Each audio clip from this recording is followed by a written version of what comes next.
कर चलले राजा दशरथ ओहि बनवा भीतर हो रे हर हो बरिस के पावा रे घरी करे सुतले कहीं करे सुतले वन में से निकले बनस्पति दशरथ बतिया पूछे दशरथ से बतिया पूछे ले हो दशरथ कौन संकट तोहरा परले कहीं करे सुतले कहीं करे सुतले बोली संपत्ति बोले लू बोलही ना जाने लो हो संपत्ति 14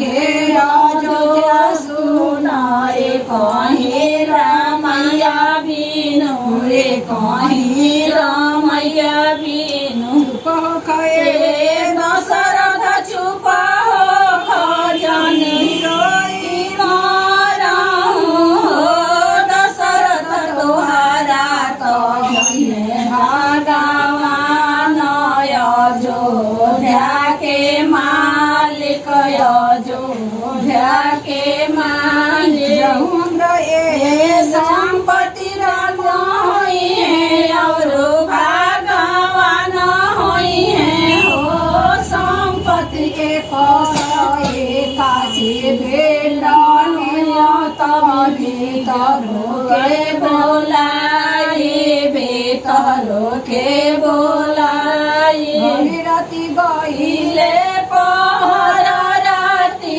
आवरू अधिया राति हो रे राति भमजी जनमले अयोध्या के मालिक अयोध्या के मालिक पिछुआरिया भैया देगे चलिया देगे चलिया हो भैया एक काशी बेप्राणे मत हो संपत्ति के बोलाओ संपत्ति के बोलाओ।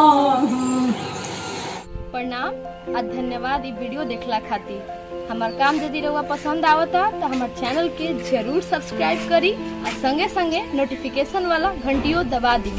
हमार चैनल पर भोजपुरी लोकगीतन के सुनी आ आनंद ली। हम रोज एगो वीडियो के संगे हाजिर बनी। धन्यवाद।